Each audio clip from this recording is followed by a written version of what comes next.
This is Josh from Bellows. I'm making this video specifically for the Facebook group called Piano Accordion Beginners. And so in this video, I'm going to talk about certain things that I've learned about how to make your practice more efficient. And these are things that I've learned over the years. And I used to make a lot of mistakes during my practice, which ended up wasting a lot of time and giving me a lot of anxiety. And I've learned some ways to get around these. Some of those that I've developed by myself, and some of those that I've learned from others that have pointed it out. So I just wanted to make a recording of this practice session of mine, and I'm gonna talk you through it to uh, see if any of this could benefit you.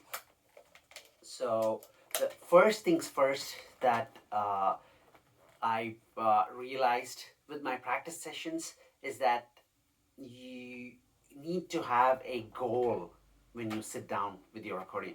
You just don't sit down with your accordion or any musical instrument for that matter and just play random songs that you are interested in learning. So for every practice session, have a single goal and try to focus on that. So you might be interested in learning like 4 or 5 different songs. That is not a problem, but that shouldn't distract you from from progressing. Switching between so many songs when you're learning something is only going to distract you, and it's going to dilute the effect of practicing. It's okay to be learning like 4 or 5 songs at the same time, but always pick one of those songs as your primary. Like spend like 80% of your time on that one song, or even like one section of that one song, and then try to play the other ones when you're bored or when you're too tired of like playing the same thing over and over again. So keep your focus and play that thing over and over the period of like a week or two until you get that to a level in which you are able to play it at the tempo that it's required to be played, and also you're playing it relaxed. And number two is that when you're practicing or when you're learning something, you play it really, really slow. And you never play it, you never like try to play it faster too soon so that the song starts breaking down and then the repetitions that you put in have mistakes in them. So the goal is to have repetitions with no mistakes. So you play that really, really slow, and then you are like very, very relaxed. So I don't want to just do all of the talking, so I just want to get started with my practice, and then I will maybe after each repetition I can talk about something that I've observed from that particular repetition. This is a song that I've been practicing for over 100 days right now. It's a very hard song for myself, but I wanted to learn it because I really enjoy listening to the song, and I've always dreamt of being able to play this on my accordion. This song is called Badinari by Johann Sebastian Bach, and it's written for the flute, and it's a very quick piece, but I've memorized it, and I've been playing this from end to end for about a month now.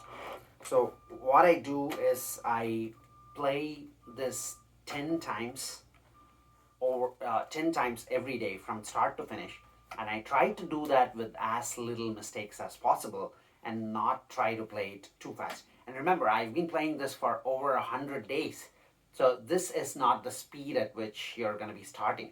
So when I was starting, I was playing it at a speed like this.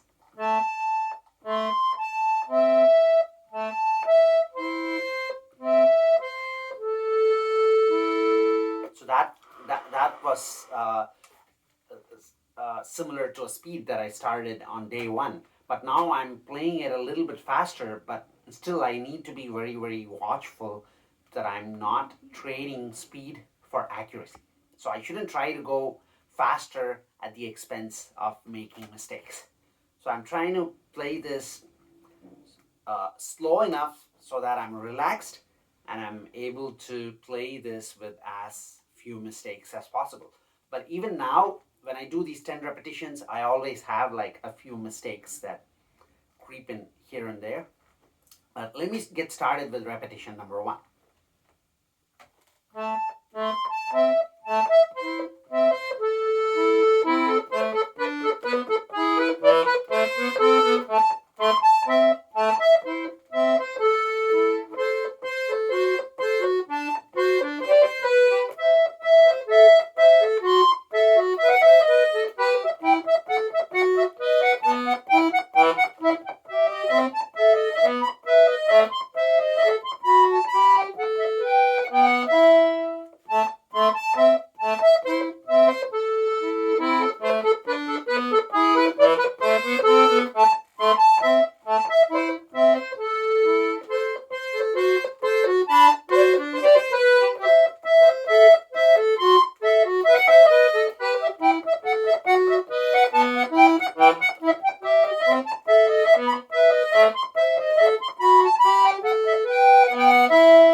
So now after each repetition, I want to like take a little bit of time to think about how it went and if there was any mistakes that I keep making in the same spot. So a mistake here and there is sometimes unavoidable. As I've mentioned, I've been playing this for over 100 days and I still have like a few mistakes that keep happening here and there. But what we don't want is a mistake that happens in exactly the same spot over and over again. So if that happens, what you're doing is you're actually learning to play it the wrong way with the mistake in it. And that's not good. Then you'll have to like spend a lot more time trying to unlearn it and then fix it. So if you ever notice that you're making mistakes on the same spot over and over again, you just have to go to that particular section and do repetitions on that, like write down the fingerings for it and then make sure that you're doing everything right, whether you're able to like repeat it correctly, only that section in which you make that mistakes uh, is the key. So if you keep making mistakes on the same section, you just focus only on that section. It's because playing the same piece over and over again, you only spend like a fraction of time practicing that part in which you're making the mistake. So now you have to go back and learn that particular section. And when you start learning a song, this is how you start. So you don't play the song from end to end. You learn like maybe 3 or 4 measures or a phrase that you select. You try to learn that, perfect it, write down the fingerings for it, and be able to play it the same way every repetition, and then move on to the next section, and then do that for all of the sections of the song, and only after that do you start to play the song from end to end. And that's the learning from this repetition. I did have like a couple of mistakes in that, but I think it's because I'm not warmed up. Hopefully, I won't have the same mistakes in the same spots in my next repetition, but let's see how this goes.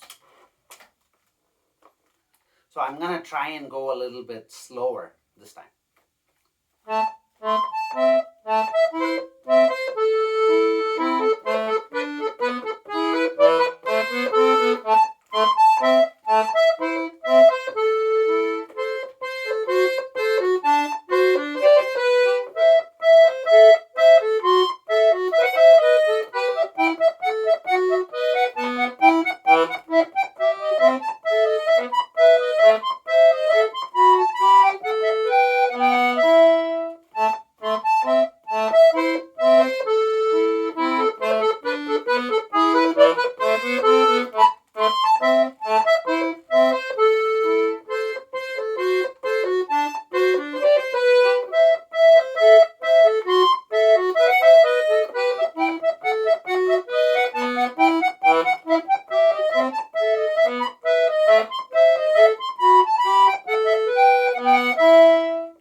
That one went really, really well. I had a small hiccup in the middle of the song, but I recovered quite well, and I really liked how it went. So slowing down by that tiny amount made me very, very relaxed and gave my brain enough time to catch up with what my hands are actually doing.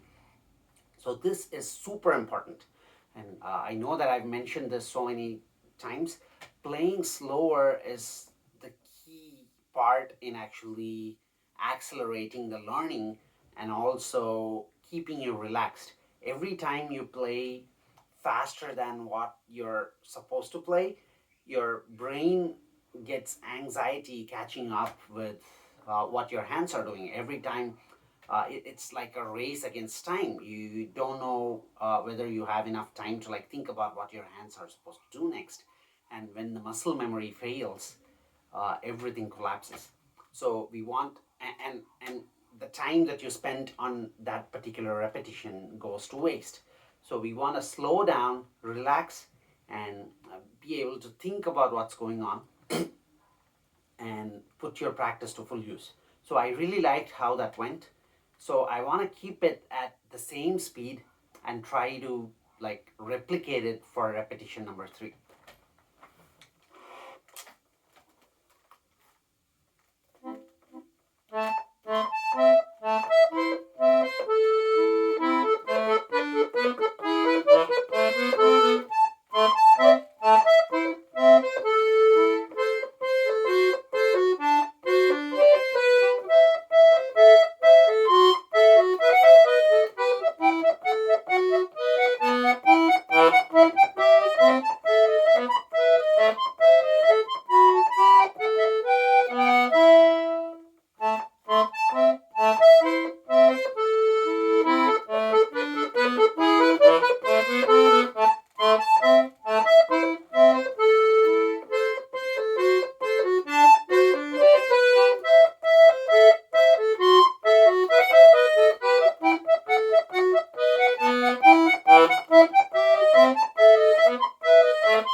really well.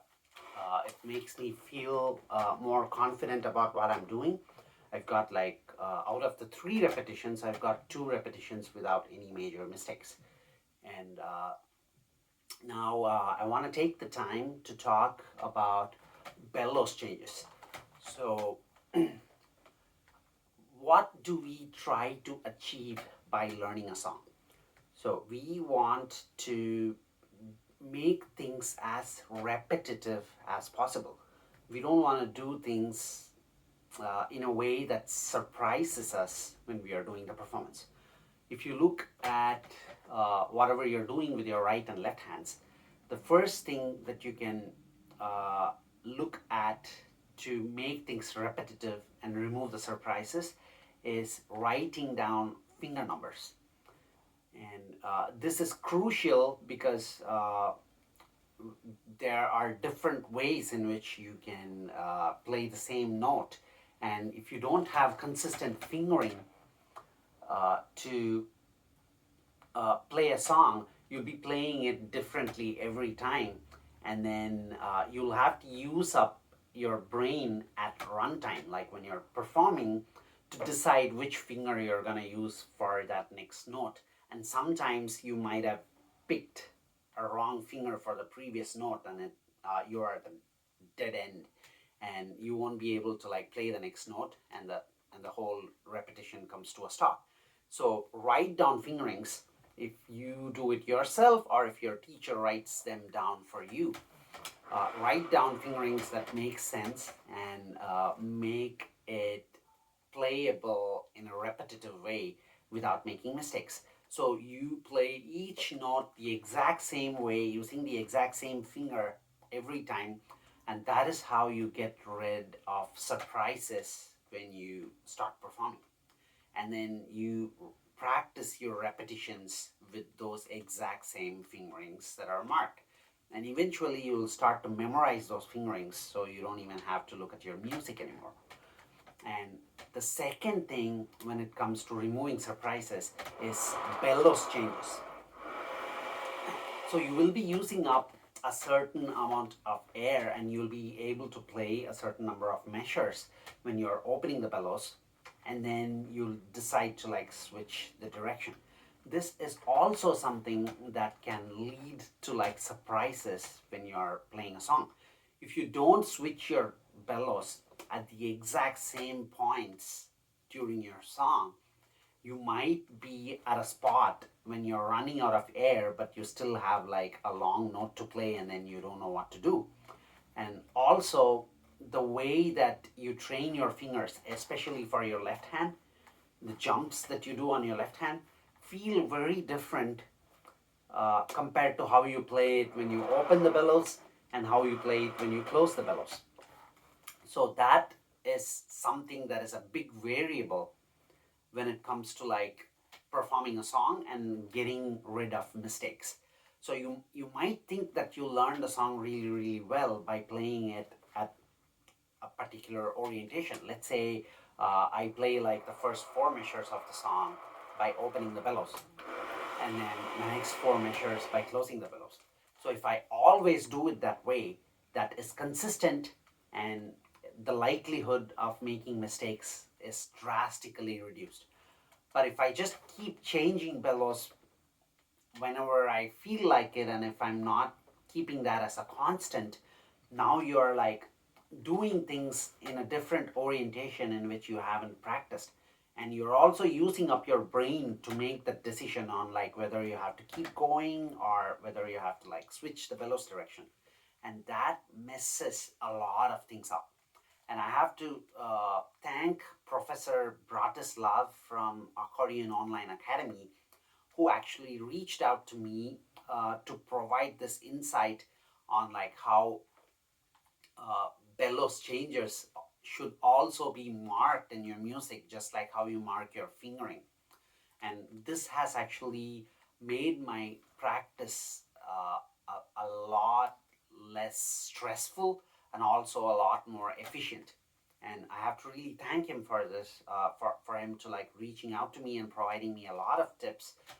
One of which was the bellows, and he also provided me a lot other tips.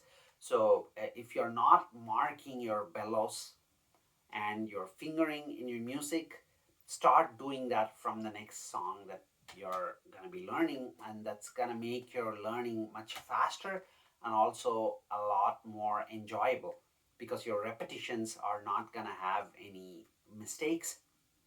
And then you'll be speeding up your learning much more, and you'll be enjoying what you're doing, and it's much more methodical. So I've got 7 more repetitions to go. I'm not going to bore you with all of those right now. I think I've talked about enough topics that beginners and self-taught accordion players might find useful. So I'll probably see you in another video in one of my other practice sessions. Until then, keep practicing.